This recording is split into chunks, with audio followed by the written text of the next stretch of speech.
안녕하세요. 오늘도 사연 살롱을 찾아주셔서 감사합니다. 저는 40대 중반의 여자입니다.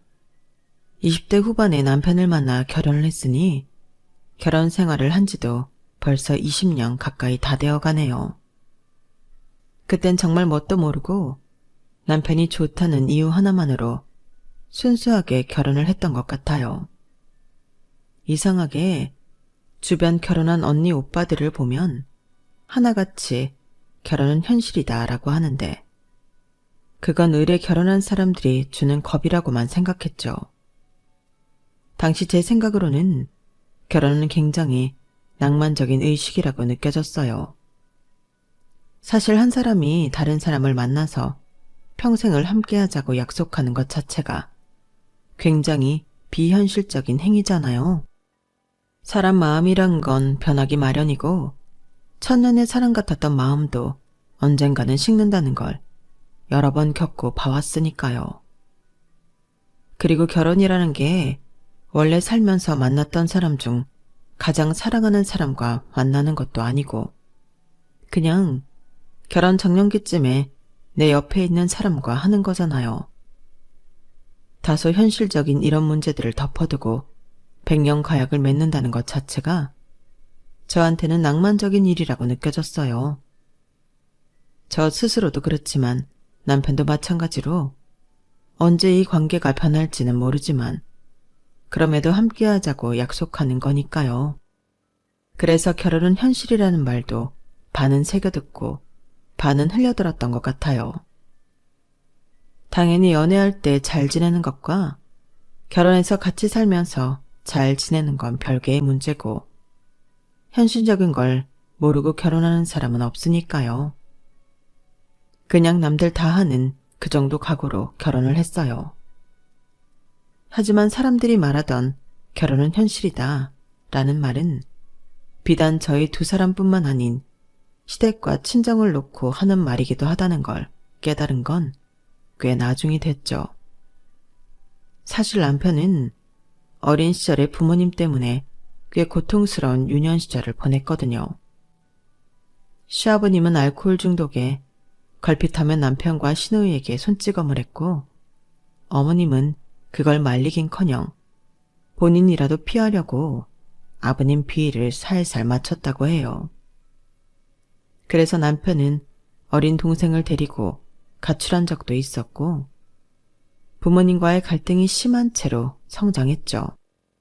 거기다 시어머님은 사업 중독에 빠져서 몇 번이나 집안 재산을 많이 날려먹고 빚에 허덕이고 계신 상황이었어요.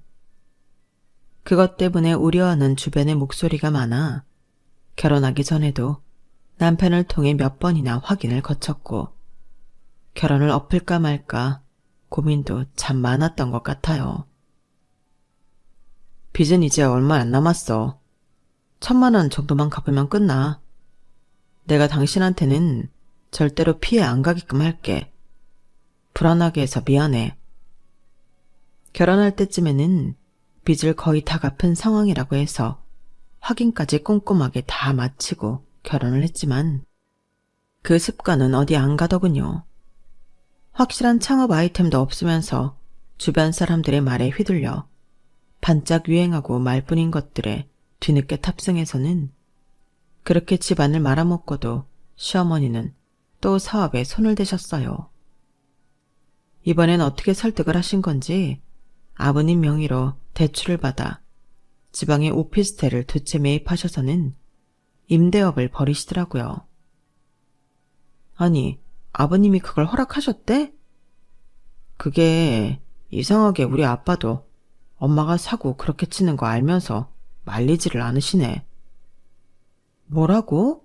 여태까지 그래 오셨던 거야? 나랑도 그렇게 많이 싸우고 이야기도 했었는데 아빠도 바뀌는 게 없다. 내가 정말 당신 볼 면목이 없네. 미안해. 됐어. 미안할 게 뭐 있어. 결혼 전부터 누누이 얘기했잖아. 나는 결혼하고 시부모님이 빚 때문에 허덕이는 일 생겨도 조금도 못 도와드린다고. 어머님 아버님도 다 아시지? 당연하지. 그건 내가 알아서 잘 말해놨으니까 걱정하지 마. 그래, 그거면 됐어. 조금 답답하긴 했지만 결혼 전 확실하게 못을 박아놓은 덕분에 크게 걱정할 일은 없었어요. 아니, 없다고 생각했어요. 그리고 이번엔 임대업이니 손해를 보더라도 집값이 떨어지는 정도일 거고 세만 꼬박꼬박 잘 받을 수 있으면 대출 내신 것도 금방 갚으실 수 있지 않을까 싶더라고요. 하지만 그건 제 긍정회로일 뿐이었는지 임대업을 벌이신 지 2년이 채 되지 않아 문제가 생기시더군요. 원래는 저에게 돈 관련해서는 일체 말씀 안 하시던 분들이 어느 날부터인가 번갈아가며 전화가 오기 시작했어요. 처음에는 당연히 돈을 빌려달란 이야기부터 시작하진 않으셨어요. 평범한 하소연부터 시작하셨죠. 며느라, 잘 지내지? 네, 어머님. 무슨 일이세요? 별일 없으시죠? 그러게, 별일이 없으면 참 좋겠는데 말이다. 나는 인생이 왜 맨날 이 지경으로 꼬이는지 모르겠다. 절대 먼저 연락 안 주시는 분이 연락을 주셨길래 어느 정도 예상은 했지만 안 물어볼 수가 없게끔 유도를 하시더군요. 무시할 수도 없는 노릇이라서 일단 원하시는 대로 반응은 해드렸어요. 왜 그러세요, 어머니? 아니, 사실은 말이다. 내가 몇 년 전에 오피스텔을 매입을 했거든. 성수한테 들었지? 아, 네, 들었던 것 같아요. 잘하셨어요. 솔직히 믿을 건 부동산뿐이잖아요. 그래, 나도 그렇게 생각을 했는데 생각보다 이게 만만치가 않더라고. 요즘 월세가 좀 없어지는 추세라곤 하던데 나는 목돈을 갖고 있는 게 좋아서 도체 다 전세로 돌리고 있거든? 아니, 그런데 계약을 했으면 그 기간을 채우고 나가야지.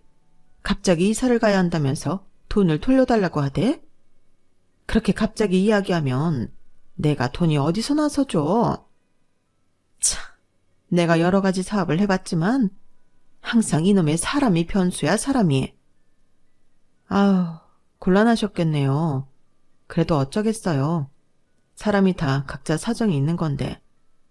이사를 갑자기 가야 할 만큼 급한 일이 있는 모양이죠. 그래, 살다 보면 그런 일 생기는 거야. 나도 이해는 하는데 그래도 집주인이 내 입장에서 좀 너무 많이 곤란하잖니. 그러실 것 같기는 한데 이런 상황에 전혀 대비를 안 하신 거예요? 대비? 대비는 무슨? 난 이렇게 갑자기 나가도 되는 줄 몰랐다. 우린 한 번도 그래 본 적이 없어서. 그래서 내가 시름이 이만저만이 아니야.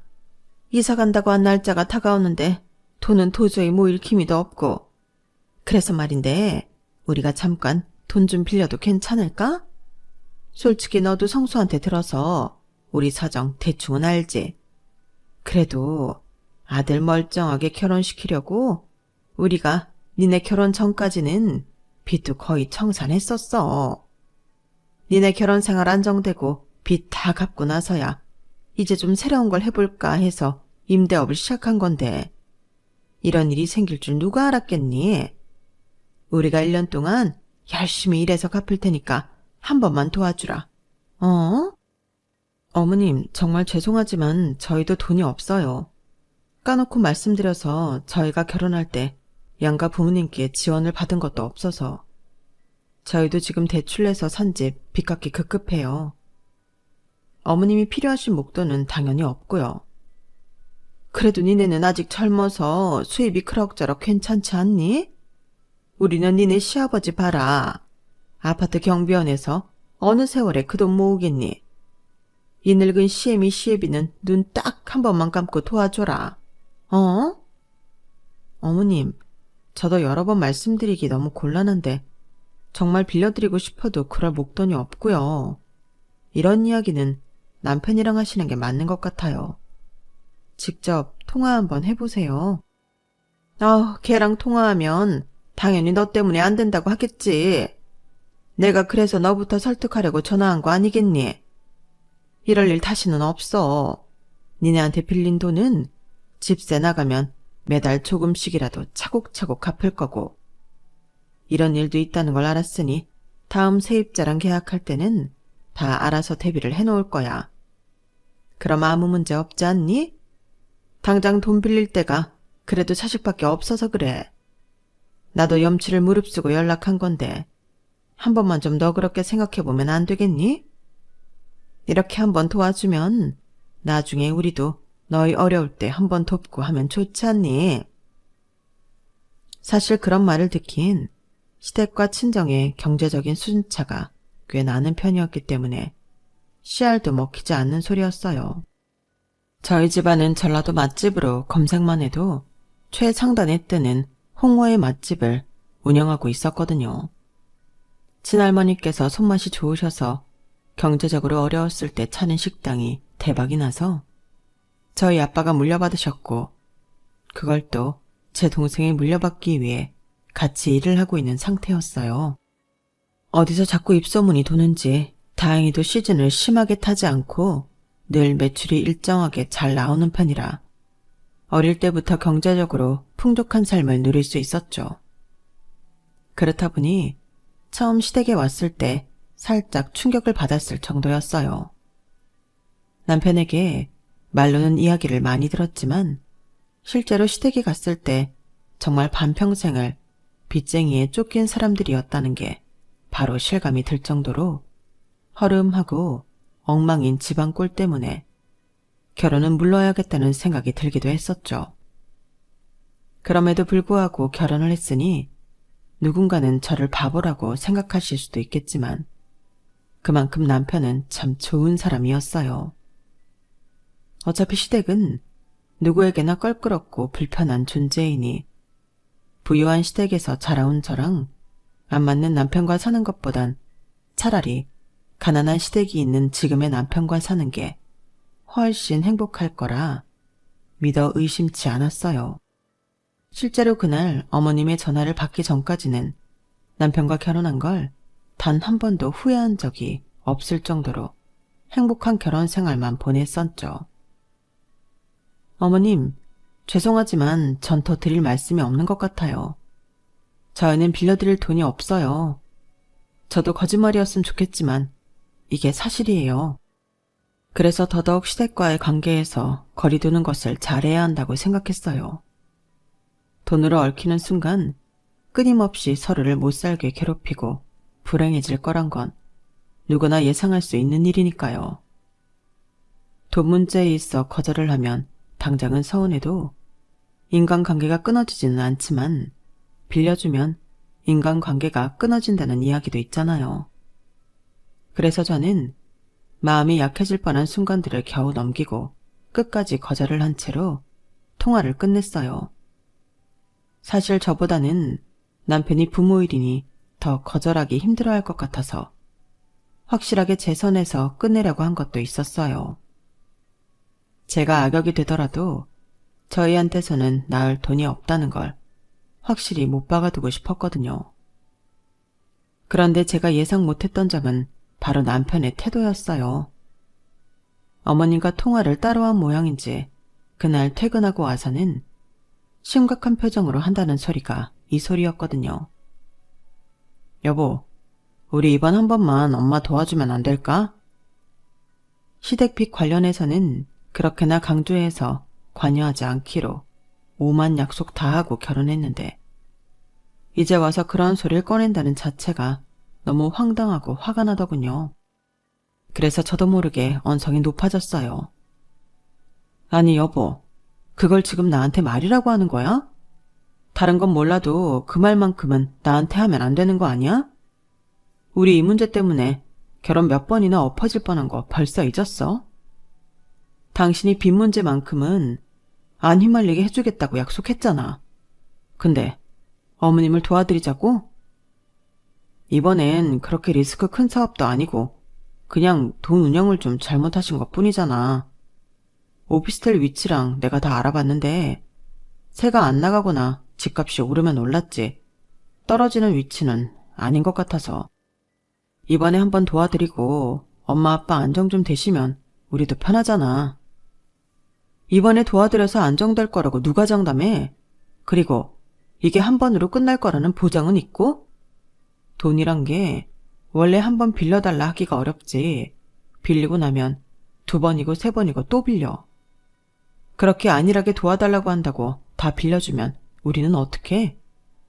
가뜩이나 당신은 결혼할 때 부모님한테 받은 것도 없으면서 살림 더 깎아가며 도와드리겠다는 거야? 나도 맨날 도와드리자는 것도 아니고 그동안 이런 식으로 돈 빌려드린 적도 없어. 그냥 이번에 이야기 들어보니 괜찮을 것 같아서 그래. 그 전처럼 리스크 큰 사업도 아니고. 아니, 내가 봤을 땐 당신이 무뎌진 거야. 어머님이 하도 어렸을 때부터 가족들 속썩이며 재산 날렸으니까. 이 정도는 별거 아니라고 생각하고 있는 거라고. 그럼 그냥 모른 척 하자는 거야? 우리가 아니더라도 엄마는 어딘가에서 돈을 빌려야 하는 상황인데, 그리고 돈 못 빌리면 전세 사기로 구속될 수도 있다는데? 남편 말도 무슨 말인지는 알겠지만 저와의 약속은 깡그리 잊은 사람처럼 눈앞에 처한 상황에 발을 동동 굴리며 어머님을 돕지 못해 어쩔 줄 몰라 하는 모습에 천년의 사랑마저 확 식어버리는 기분이 들더라고요.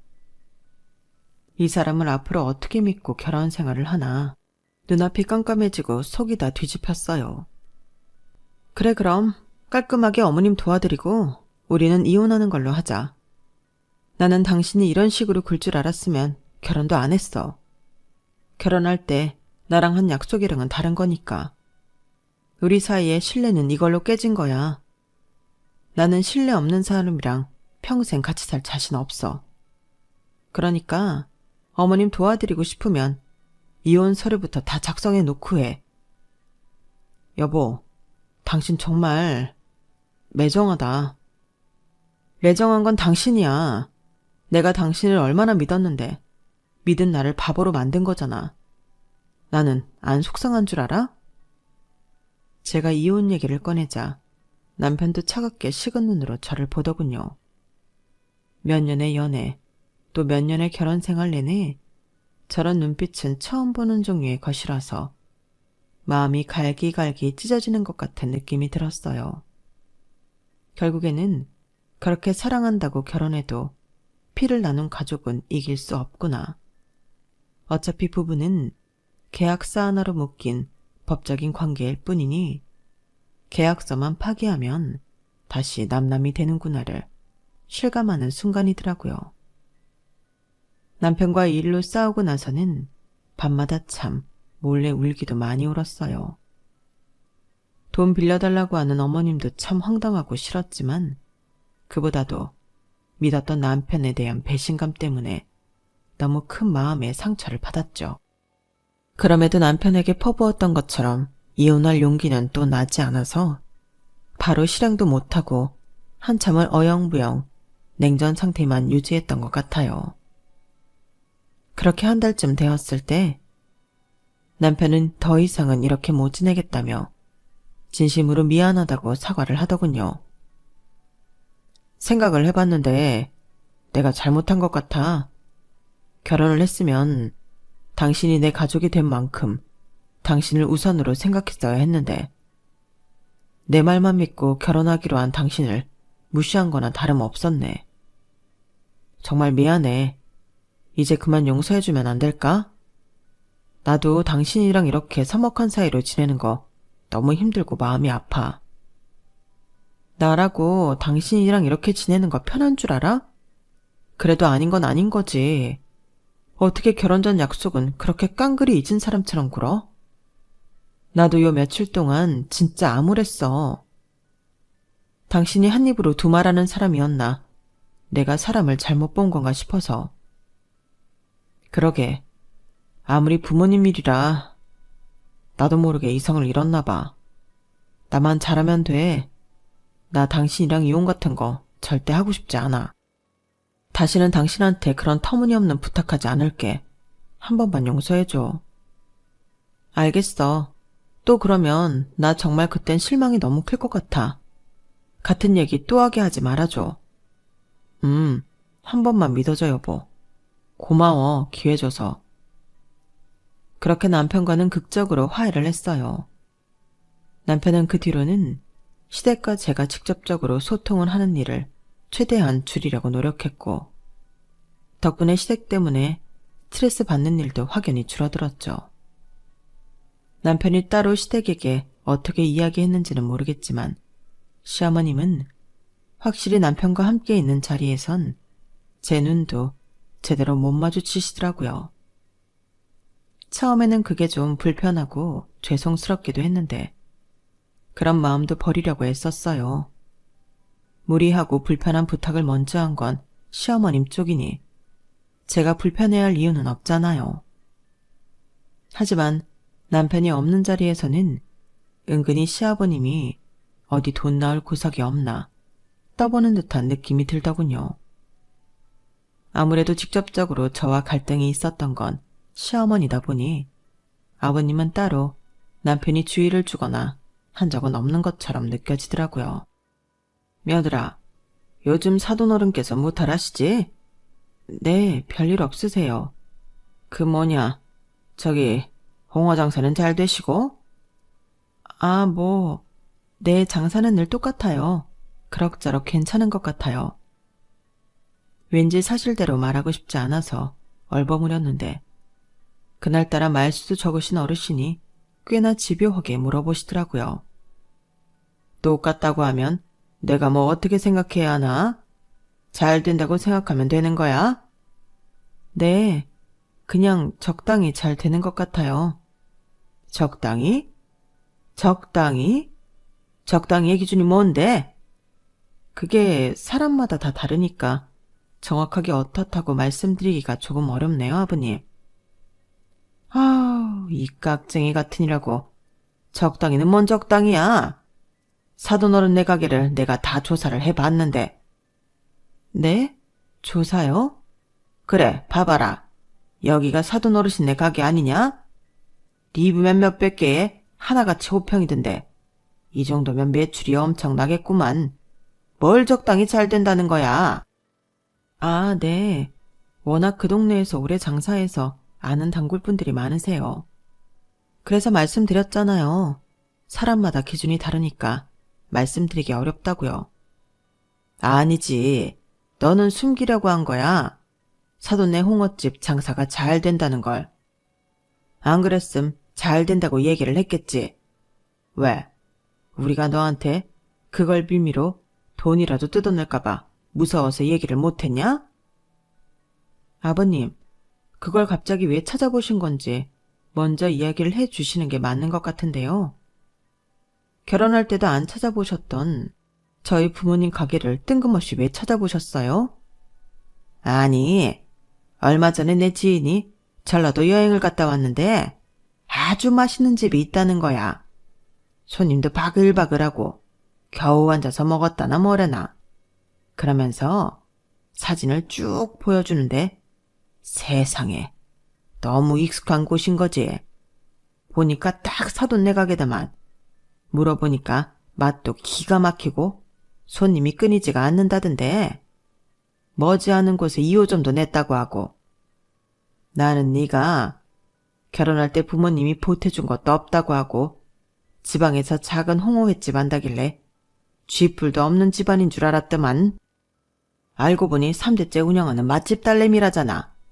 내가 화들짝 놀라 자빠져 안 자빠져. 그걸 왜 진작에 이야기 안 하고 그렇게 꽁꽁 감췄어. 내가 이런 걸 딴 사람 입으로 들어야 쓰겠어? 어머나 세상에 정말이네. 2호점도 있네. 이거 유지하려면 보통 매출이 좋아야 하는 게 아닐 텐데. 있는 집 따님인데 결혼할 땐 왜 한 푼도 안 보태주셨을까? 두 분께서 분명 서로 이야기를 하셨을 텐데 마침 방금 처음 들은 이야기인 양 호들갑을 떠시며 연기하는 어머님을 보니 오만청이 다 떨어지더군요.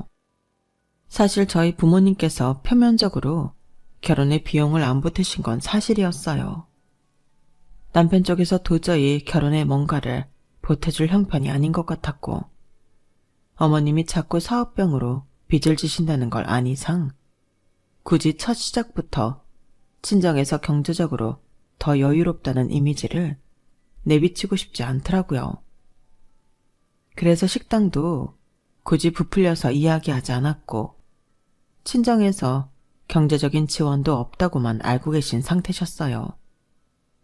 물론 친정 부모님께서는 필요할 때 쓰라고 목돈을 뒤로 챙겨주시긴 했지만 시댁에서는 모르고 있는 상태였어요. 그래서인지 친정 부모님이 운영하는 식당이 장사가 꽤 잘 된다는 사실을 알게 되자마자 하이에나처럼 달려드는 것 같은 느낌을 지울 수가 없더라고요. 저도 모르게 꽤 방어적으로 나오게 됐어요. 어머님, 아버님들 보태주신 건 아니니까 저희 부모님이라고 보태주셔야 할 이유는 없잖아요. 그래서 제가 그냥 안 받았어요. 저희 둘 힘으로 충분히 살 수 있고 그런 거 바랄 것 같았으면 잘 사는 집에 시집 갔을 테니까요. 뭐라고? 야, 너 설마 우리가 너한테 친정 좀 산다고 뭘 바라기라도 할까봐 이러니? 얘가 정말 못하는 소리가 없네. 우리가 뭐 일부러 안 보태줬어? 자식 잘 살길 바라는 부모 마음은 다 똑같은 거야. 우리는 보태줄 수 있는 형편이었으면 보태주고도 남았어. 어딜 네가 계산적으로 머리 굴려서 안 받은 걸 가지고 우리 탓을 해? 우린 니네 부모처럼 누가 해줬니 안 해줬니 따질 사람들이 아니거든. 참나. 그런 말은 뭘 해주고 나서나 하든가. 한 푼 해준 적도 없으신 분들이 말로만 해줄 수 있다고 날뛰니 어이없더라고요. 네, 어머님 아버님. 저도 나중에 백만장자 되면 어머님 아버님 빚도 다 갚아드리고 해드릴 수 있어요. 뭐야? 아, 지 남편 없다고 아주 시부모를 막대하네 막대해. 착하고 순진한 애인 줄 알았더니 저렇게 뒤통수 치는 것 좀 봐. 아, 여보, 내 뒷골. 시어머니께서 뒷목을 부여잡고 쓰러지시는 신용을 내시길래 본체도 안 하고 자리를 박차고 나왔어요. 아무리 제가 하고 싶은 말로 다 받아쳤다고는 해도 이게 유쾌할 일은 아니니 저도 모르게 표정이 확 굳더라고요. 나중에 자초지종을 알게 된 남편은 또 부모님과 대판 싸움을 벌였고요.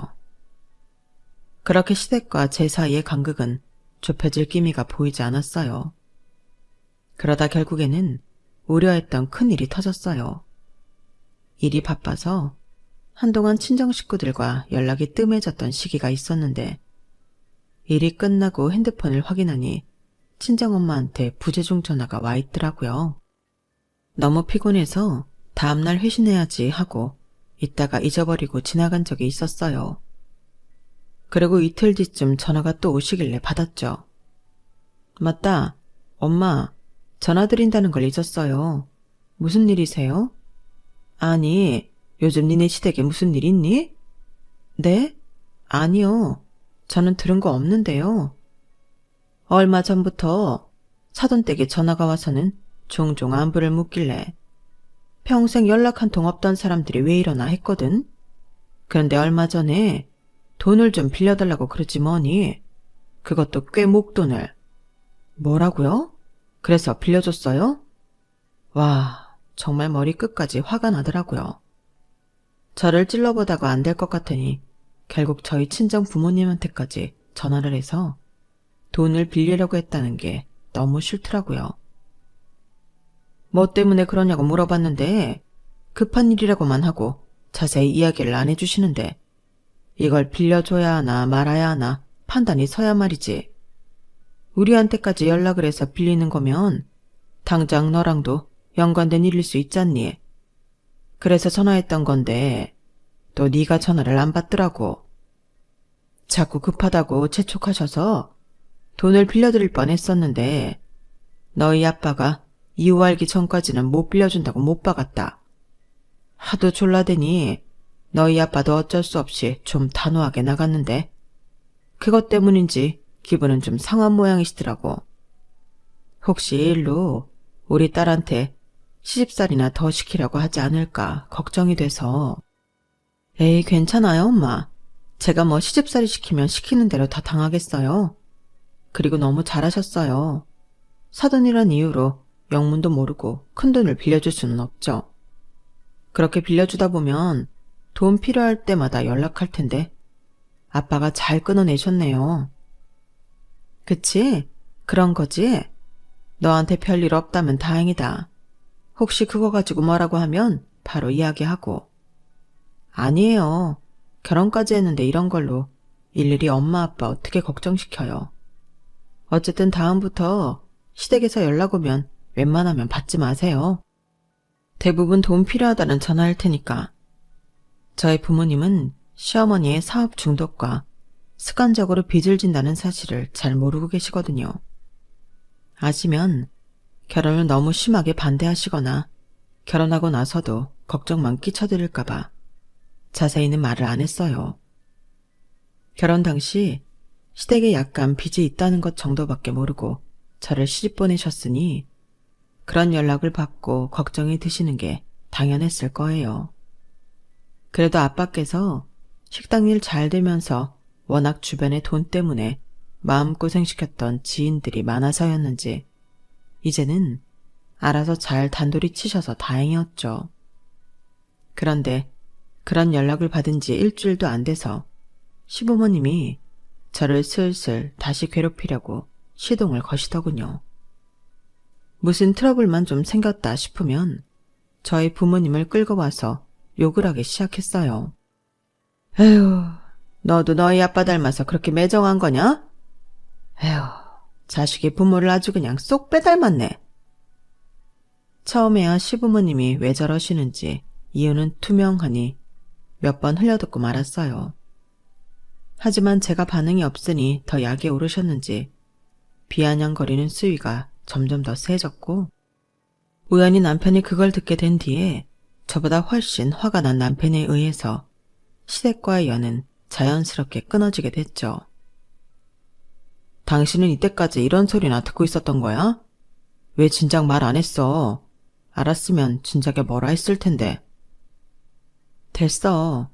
솔직히 저런 발언들이야 나 화나라고 하는 소리인 것 뻔하고 하실수록 당신의 인격을 깎는 소리란 걸 깨달으셔야지.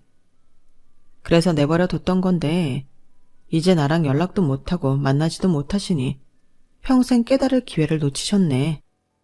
내 앞에서는 계속 당신한테 예의 지키시는 척, 적당히 거리 두시는 척해서 뒤로 당신이 그런 말 듣고 있는 줄은 몰랐어. 참나. 엄마 아빠도 부모면서 어떻게 당신한테 부모 욕을 하냐? 딴 건 몰라도 가족을 건드리는 건 아니지. 내가 대신 사과할게. 미안해 여보. 괜찮아. 그래도 그동안은 참은 보람이 있네. 당신이 이렇게 더 노발대발하면서 시댁 연을 다 끊어주고. 나도 그동안 부모님께 당신한테 이상한 소리 하지 말아달라고 부탁한 게 얼만데. 하나도 안 들어주고 계셨으니 이제 며느리가 안 온다 해도 할 말 없지.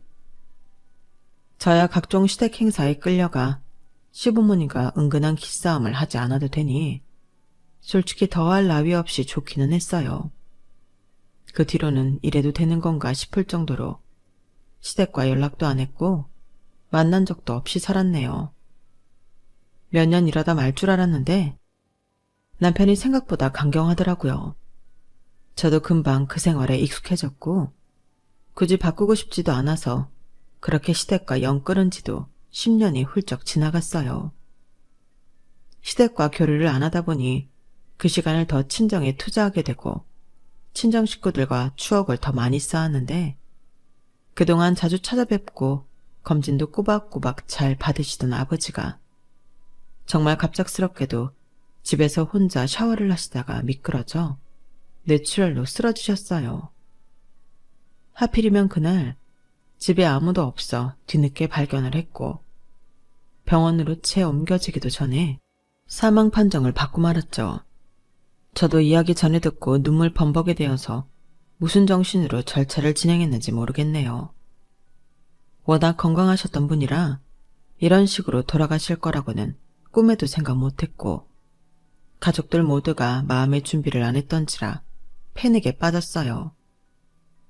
그래도 갑자기 치르게 된 장례식에 많은 지인들과 친구들이 와서 힘이 되고 위로가 되어주더라고요. 그전에는 겪어보지 못한 일이라 그런지 이런 곳에 와주는 게 그렇게 큰 힘이 될 줄 몰랐는데 이렇게 받아들이기 힘든 상황에 반가운 얼굴들이 찾아와 좋은 말들을 하나씩 얹어주고 가니 일시적이더라도 마음이 괜찮아지더라고요. 그렇게 전 나름대로 조금씩 마음을 추스려가고 있었고 8인 전 마지막 날 밤이 되었어요. 이날은 저도 그동안 잠을 거의 못 잔 채로 울다 일하다를 반복했던 때라 몸도 마음도 정말 지치더군요. 올만한 조문객들도 거의 다 온 상태라 장례식장에 조문객도 많지 않은 상황이라서 슬슬 아빠와 작별할 준비를 해야겠다고 생각하며 차분하게 하루를 보내고 있었어요.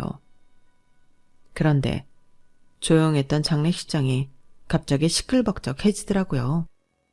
무슨 일인가 싶어 나가보니 글쎄 시부모님이 온갖 사람들은 다 끌고 와서 자리에 앉더라고요.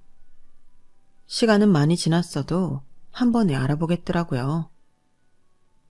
아유 며느라, 아주 얼굴 보기가 힘들구나 힘들어. 우리 왔다. 오랜만이라고 얼굴 까먹은 건 아니지? 어머님 아버님 무슨 일이세요? 따로 연락을 드린 적은 없었는데 아마 부고 문자를 통해 알게 되신 모양이었어요. 여기 오실 줄은 몰라서 너무 얼떨떨 하더라고요. 얘 표정 봐라. 걱정 마. 그래도 부조금도 다 냈으니까. 그놈의 돈. 그조차도 나중에 확인해보니 각자 10,000원씩 내고 갔더라고요. 대체 무슨 매너인지 지금 다시 생각해도 헛웃음만 나오네요. 아무튼 당시에는 부조금을 확인할 정신은 없었고 그냥 이 인간들이 또 무슨 깽판을 치려고 왔나 그런 생각밖에 안 들더라고요. 그게 표정에 그대로 드러났는지 시부모님은 못마땅한 표정을 짓더니 데리고 온 사람들을 자리에 앉히더라고요. 처음에는 워낙 낯선 얼굴들이라 설마 친척들을 데리고 왔나 했는데 비록 몇십 년 전이긴 해도 한 번 얼굴을 본 적 있는 친척들은 아닌 것 같더라고요. 어머님 아버님 같이 오신 분들은 누구세요? 처음 뵙는 것 같은데? 우리 마누라가 결국에는 사업가로 성공을 했거든. 네가 그때 우리 돈만 좀 빌려줬어도 우리가 이 고생은 안 했을 텐데. 참나. 그래서 우리 마누라 회사 직원들 마침 이 근처에서 회식하고 있던 중이라서 들렀다. 잘했지? 아버님한테 가까이 다가가니 정말로 술 냄새가 진동을 하더라고요. 비틀거리면서 장례식장을 들쑤시고 다니는데 기가 막히더라고요. 아이고 이게 다 뭐야? 홍어회네? 장례식장에 홍어했으면 많이 비쌀 건데. 아 맞다. 우리 사돈이 홍어의 사장님이었지. 그럼 써야지. 이거는 뭐 식당에서 떼다 팔았나? 다들 많이 먹으라고. 여기 돌아가신 우리 사돈이 살아생전 전라도에서 제일 가는 홍어회집 사장님이셨어. 우리 사돈이 쏘는 회니까 마음껏 먹고 해장까지 시원하게 하고 가자고. 알았나? 직원들도 이게 맞나 싶었는지 선뜻 수저를 들지 못하고 서로 눈치만 보고 있더군요. 아니, 여기까지 직원들을 끌고 와서 회식을 근처에서 했다고요? 마음 먹지 않으면 못 올 곳인데 근처에서 회식이라뇨. 정말 기가 차서 말도 안 나왔어요. 음식을 갖다 주던 우리 사촌들도 이게 무슨 상황인가 싶었는지 얼굴을 찌푸리며 제 눈치만 봤어요. 하도 기가 막혀서 눈물이 싹 마르고 어디까지 하나 지켜보자는 생각만 들더라고요. 그랬더니 가관인 건 어디서 저런 사람들만 모아다 일을 하고 있는 건지 직원들도 금세 적응을 하고 술판을 벌이기 시작했어요. 내가 사돈한테 돈은 못 빌렸어도 이 맛있는 회 한 접시는 얻어먹네. 아이고 술맛 좋다. 이미 1차를 어디서 하고 와서인지 아주 진상 취객도 그런 진상이 없더라고요. 어머님 아버님 취하셔서 여기가 어딘지도 못 알아보세요? 뭐? 여기가 어딘데? 너희 아버지 돌아가신 장례식장 아니냐? 원래 상당했을 때 너처럼 그렇게 죽을상하고 있으면 안 돼. 오히려 우리처럼 와서 시끌벅적하게 분위기 좀 밝게 만드는 사람들이 있어야지. 내가 맘먹고 다 데리고 오니 머리숱도 차고 얼마나 좋으냐. 안 그러냐? 평생 얼굴 안 보고 지내다가 갑자기 찾아오신다는 게 저희 아버지 장례식장을 직원들 회식장으로 쓰신다고요? 그러다 진짜 벌 받아요, 어머님 아버님. 뭐? 벌? 얘가 보자보자니까 시애비 망신을 시켜도 적당히 해야지, 어? 시대가 안 찾아오고 산 게 뭐 그리 자랑이라고 이렇게 떳떳해? 너 일로 와봐. 일로 와봐. 술에 취해 얼굴은 벌개져서는 저에게 화풀이를 하려고 하는 아버님을 주변에서 뜯어 말렸어요. 하지만 아버님은 분이 풀리지 않는지 자꾸 제게 손찌검을 하시려는 듯 잡힌 팔을 버둥대더라고요. 어딜 그냥 홍어 냄새 풀풀 나는 집안 식구들 다 감수하고 결혼시켜놨더니 이제 와서 지잘났다고 시부모도 몰라보고 바락바락 대들어. 네가 그렇게 잘났어? 그래봤자 냄새나는 홍어나 팔던 집에서 태어난 주제에 돈 좀 벌리니까 네가 공주라도 되는 줄 알았냐? 가뜩이나 아버지가 갑자기 돌아가셔서 정신이 하나도 없고 어지러운 마당에 시아버지까지 와서 저러고 사람을 괴롭히니 미치겠더라고요. 평소였다면 다 받아쳤겠지만 심신이 너무 지쳐 있었어요. 그때 잠깐 자리를 비웠던 남편이 드디어 돌아와서는 이 광경을 목격하고야 말았죠. 아빠, 엄마, 지금 대체 이게 뭐 하는 짓이세요? 제가 오시지 말라고 했죠? 야, 임마. 그래도 사돈이 돌아가셨는데 어떻게 안 와보냐? 마지막 인사는 해야지, 이 매정한 자식아. 와서 명복은 못 빌어드릴 망정 사람들 다 보는 앞에서 며느리의 욕이나 하시는데 안 오시는 게 낫죠. 당장 사람들 데리고 나가세요. 뭐? 보자 하니까 이 자식이 아주. 너 얘한테 뭐 가스라이팅? 그런 거라도 당한 거야? 도대체 왜 이렇게 맹목적이야? 넌 너 키워준 부모도 이제 눈에 안 보이냐? 평생 제가 번 돈으로 부모님 빚이나 갚게 하고 저도 할 만큼 했고 덕분에 고생도 많았어요. 세뇌는 이 사람이 아니라 엄마 아빠가 있죠. 결혼하고 이제 안 통하는 것 같으니까 며느리나 괴롭히려고 하고. 진짜 왜 그러세요? 아니, 내가 무슨 말을 했다고 그러냐? 그냥 홍어집 딸한테 홍어 냄새 난다고 한 게 그렇게 잘못이야. 홍어가 워낙 냄새가 세니까 그 얘기를 할 수도 있지. 얘 데리고 저리 가라. 술맛 다 떨어질라니까. 아, 회식비 굳었다고 기분 좋다 하고 있었는데 하여간 자식 새끼들이 도움을 안 줘요. 아줌마, 여기 홍어회 하나 추가요. 남편 눈에 핏발이 잔뜩 서 있는데도 아버님은 막 나가시더라고요. 이러다 뭔 일 나겠다 싶었는데 막내 꼬모가 마지못해 갖다 주신 홍어회 한 접시를 남편이 가로채서는 아버님께 던지듯 뿌려버리더라고요. 너 지금 뭐 하는 거냐? 미쳤어! 아빠가 홍어회를 그렇게 좋아하시는지 미처 몰랐네요. 제가 홍어회가 먹고 싶어서 여길 못 떠나는 귀신이라도 붙으신 것 같으니 온몸에 홍어향 잔뜩 묻히고 가시는 게 좋을 것 같아서요.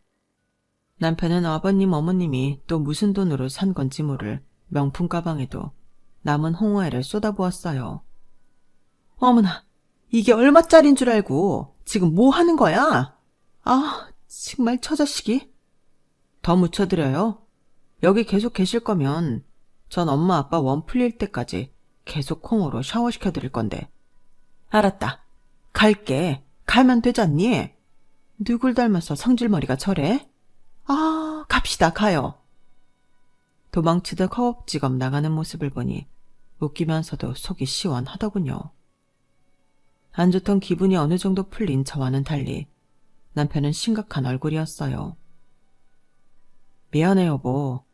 다신 이런 일 없게 하려고 했는데. 아니야. 두고 문자가 간 걸 어떡해. 당신 잘못 아니니까 너무 그러지 마. 그래도 오늘 시컵하셨으니까 또 이러지 못하실 거야. 장인 장모님께도 너무 죄송스럽네. 엄마는 다행히 이 꼴 못 보셨어. 아빠는 보시긴 했겠지만 그래도 이런 사위 있어서 든든하실 거야. 미안하고 고마워 여보. 남편이 저를 꼭 안아줬는데 사뭇 옛날과는 달리 이제는 정말로 든든한 나의 편이라는 생각이 들더군요. 이런 사람과 그때 화해하려는 노력 없이 젊은 날의 패기로 이혼해버렸다면 지금 제 인생은 꽤 쓸쓸했을지도 모르겠다는 생각이 들더라고요. 저희는 그날 이후로 시댁 전화번호도 연락처에서 삭제했어요. 혹시 모를 연락들로 인해 이런 식으로 제외하는 걸 겪고 싶지 않았으니까요. 왜 지우기까지 했냐면요. 전화가 갑자기 와도 넘어와서 이상하다 했더니 또 염치 없이 돈 문자가 와 있더군요. 갑자기 사업이 잘 안 되나 보죠. 연락처마저 지우니 이제는 진짜 저와 연이 없는 사람들로 느껴져서 기분이 묘하더라고요. 시부모님이 새로 하고 있다는 사업이 뭔진 모르겠지만 남편도 이제 모르고 사니 한결 편안하다고 하더라고요. 얼마 못 가 망할 게 뻔하지만 적어도 이제 아무렇지도 않게 돈 빌려달라는 연락은 저희가 못 볼 테니까요. 듣고 싶지도 않습니다. 제 사연은 여기까지예요. 항상 건강하시고 행복하세요. 여러분, 사연 댓글에 응원과 현명한 조언 부탁드려요. 좋아요와 구독은 저에게 큰 힘이 됩니다. 오늘도 좋은 일 가득하세요.